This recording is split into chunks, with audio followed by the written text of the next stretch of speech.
Aujourd'hui, les narcotrafiquants sont partout. L'an dernier, au moins 315 meurtres et tentatives de meurtre liés au narcotrafic ont été recensés. Mon combat, moi, c'est contre la pieuvre du narcotrafic. Le nombre de trafiquants n'a jamais cessé de prospérer. Je pense qu'il faut taper très fort. Je veux frapper les narcotrafiquants et surtout les narco-racailles au porte-monnaie. Yo soy Pablo Emilio Escobar Gaviria.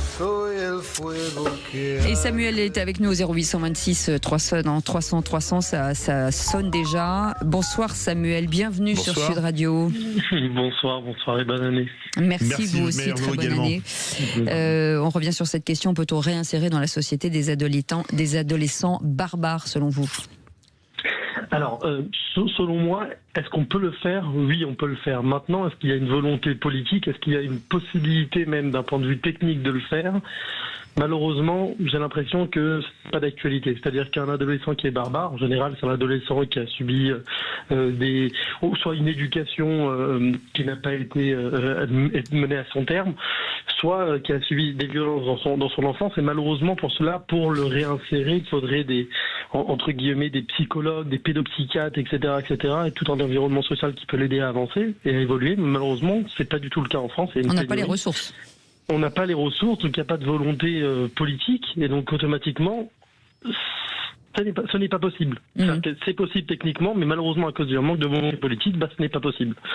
C'est ça qui est dommage. Jean-Michel Fauvergue, quand on voit ces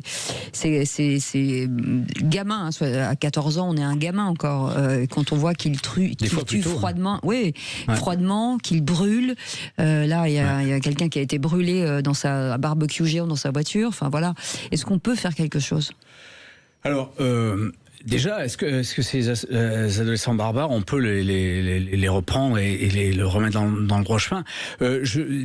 Déjà, encore faut-il qu'ils arrivent à survivre jusqu'après. Je vous signale que le temps de vie de quelqu'un qui est dans les stupes, dans le commerce des stupes, est de 27 ans et qui diminue de plus en plus. Oui.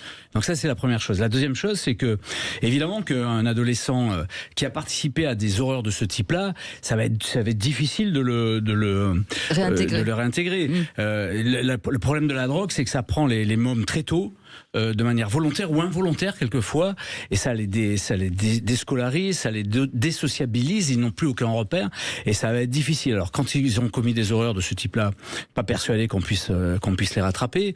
Par contre, ceux qui n'ont pas commis d'horreur, qui se sont retrouvés entraînés là-dedans, il faut absolument, comme disait Samuel, il faut travailler effectivement là-dessus, mais je suis pas persuadé que ça soit la majorité, parce que beaucoup passent ensuite.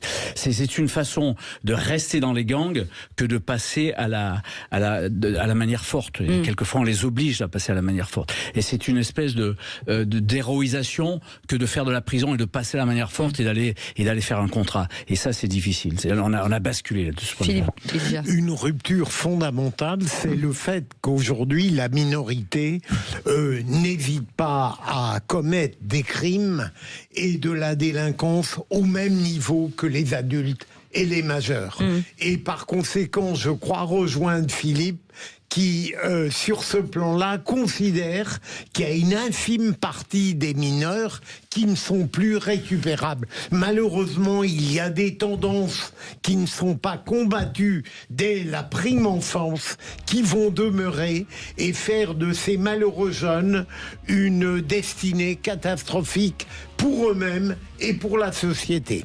Alors, est-ce que pour vous, certains jeunes sont irrécupérables ou pas ? On attend vos témoignages au 0826 300 300. Et on fait une petite pause en attendant. On revient dans un instant. Et Aude vous attend au standard. Sud Radio. Sud Radio. Parlons vrai. Parlons vrai. Sud Radio. Parlons vrai. Vide, Cécile de Ménibus. Et autour de cette table, Monsieur Philippe Bilger. Monsieur Philippe Bilger. Vous avez vu, c'est pas n'importe qui. Monsieur Philippe Bilger. Monsieur. La prochaine Monseigneur. fois, mon éminence. Voilà, si vous voulez. Monseigneur. SAS, Philippe Bilger. Bien sûr. Si peu. Vous en seriez incapable, sachant qu'il faut faire vœu de chasteté. Qu'en savez-vous ? Qu'est-ce que vous en savez, vous ? De quoi je me mêle ? J'ai des rumeurs. Regardez les rumeurs autour de vous, que déjà, occupez-vous des autres.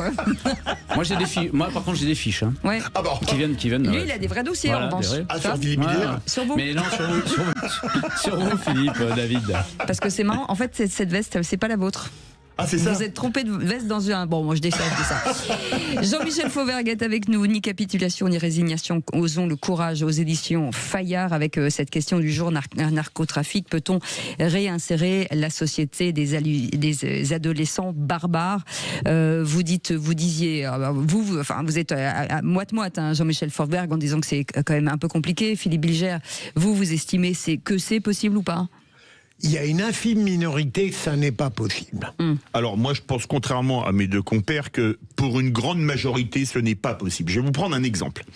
Ce chauffeur, un gamin de 14 ans qui va exécuter un contrat. Parce que Philippe Bilger, vous disiez dans la partie qu'ils se comportent comme des adultes. Moi, je dis pas qu'ils se comportent comme des adultes. Je dis qu'ils se comportent comme les pires criminels adultes. Ce qui n'est pas la même chose. Je prends cet exemple à Marseille. Un gamin de 14 ans qui va exécuter un contrat. C'est-à-dire un truc de tueur à gages. C'est-à-dire une chose de grand banditisme. On sera tous d'accord là-dessus. Le chauffeur VTC, lui dit de l'attendre. Il dit, moi, je peux pas, j'ai une autre course. Il sort son arme et il lui met une balle dans la tête, dans la nuque, je crois, sans avoir le moindre milligramme d'empathie, et l'avocat dira que c'est un pauvre gamin, que ceci, que cela, mais zut, à 14 ans, quand on a un flingue et qu'on va tuer quelqu'un, on sait ce qu'on fait. Qu'on ne me dise pas qu'on prend un flingue pour aller tuer quelqu'un en pensant qu'on va lui faire du bien. À 14 ans, j'étais pas complètement idiot, vous non plus Cécile, vous non plus. On nous aurait dit prends un flingue et va tuer quelqu'un, on aurait dit mais il y a quelque chose qui va pas. Donc pour moi, une grande majorité est strictement irrécupérable. Allez, juste avant Jean-Michel Fauvergue, 0826 300 300, c'est Jean-Baptiste qui nous appelle d'Aix-en-Provence. Bonsoir Jean-Baptiste, bienvenue. Bonjour. Bienvenue Merci sur Sud Radio. Avec plaisir. On vous écoute. Alors écoutez, moi je travaille avec des adolescents. Je sors justement d'un je suis éducateur sportif. Bon, la question est complexe et c'est objectivement très difficile. D'abord, il faudrait savoir jusqu'où les adolescents ont été dans la violence, voire dans l'ultra-violence, mais c'est objectivement très difficile. Et dans les cas où on peut le faire, il faut mettre en place tout un tas de mesures que malheureusement, sur le plan politique ou médiatique, on a du mal à accepter. Et ça veut dire faire en sorte de casser tous les cadres de référence, c'est utiliser des méthodes très autoritaires, très fortes. Moi, je donne des cours d'arts martiaux, hein, donc vous voyez, on a une discipline qui est quand même draconienne. Ça veut dire potentiellement, ou même la plupart du temps, qu'il faut absolument sortir les jeunes en question des quartiers dans lesquels ils sont enfermés, qu'il faut pouvoir envisager des structures éducatives vers lesquelles ils vont être coupés des anciens environnements dans lesquels on les a pourris. Donc c'est possible dans certains cas, peut-être dans beaucoup de cas, mais à partir du moment où on accepte de mettre en place des solutions très fermes et très autoritaires. Philippe Bilger, est-ce qu'on peut sortir de l'emprise du narcotrafic ? Je pense, alors, je rejoins ce que vient de dire notre auditeur. Jean-Baptiste.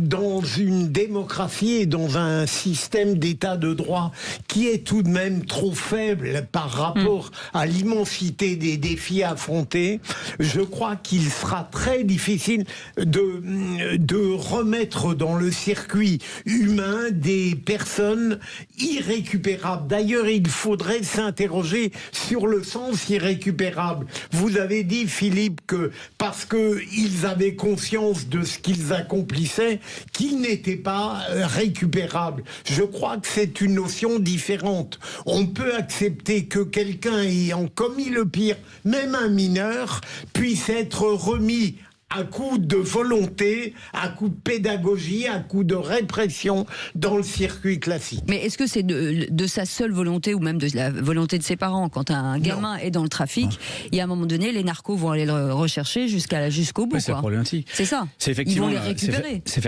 effectivement une problématique. Dans ce qu'a dit Philippe David sur l'exemple qu'il a pris, évidemment, c'est un exemple extrême et sur lequel on se pose des questions. Mais pas unique. Non, pas unique. Non. Mais on se pose des questions. Et pas unique, et il y a pas mal d'exemples d'ailleurs. Hein, oui. Et donc, effectivement, c'est difficile de récupérer dans ce cas-là. Mais il y a plein de gamins, effectivement, qui sont aspirés par cette spirale des stupes, de l'argent facile, déscolarisés, désociabilisés, etc. Et ensuite, qui vivent sous la menace aussi des réseaux, il faut le savoir. Et qui a des territoires aussi. Bien sûr, et donc ceux-là, à condition qu'ils n'aient pas commis le pire, il va falloir travailler dessus. Mais il y a aussi dans notre système, je pense par exemple aux écoles l'école de la deuxième chance, je pense aux EPID qui existent, qui récupèrent des gens, des jeunes qui sont en déshérence. Il y a des choses qui sont faites. Effectivement, il faudra en faire plus. Mais surtout, ce qu'il faudrait faire, et je le dis dans le livre que vous avez présenté, Cécile, ce qu'il faudrait faire aussi, c'est avoir une vraie stratégie politique de lutte contre les stupes. On l'a jamais eu, cette stratégie-là. On l'a jamais eu. Et une stratégie, ça veut dire une stratégie à la fois répressive, mais travailler aussi sur ça, sur la récupération de ces mômes-là, sur un certain nombre de choses. Oui, mais pardon de vous dire, c'est qu'un gamin dans un territoire ou dans une cité qui dit finalement j'arrête, ça veut dire qu'il faut faire déménager la famille. Oui. Il faut l'expatrier, les mettre parce qu'après ces gens-là sont sous couvert de la... Oui, vous avez raison, il faut une volonté de faire, il faut les protéger, il faut les exfiltrer, il y a des tas de choses à faire, bien évidemment. Ou alors il s'exfiltre, il s'en va avec sa famille. Il y a le rôle des familles aussi. Oui, parce que dans beaucoup de cas, la famille est très content que le gamin ramène de l'argent. Il faut aussi le rappeler. Pas tous, pas tous.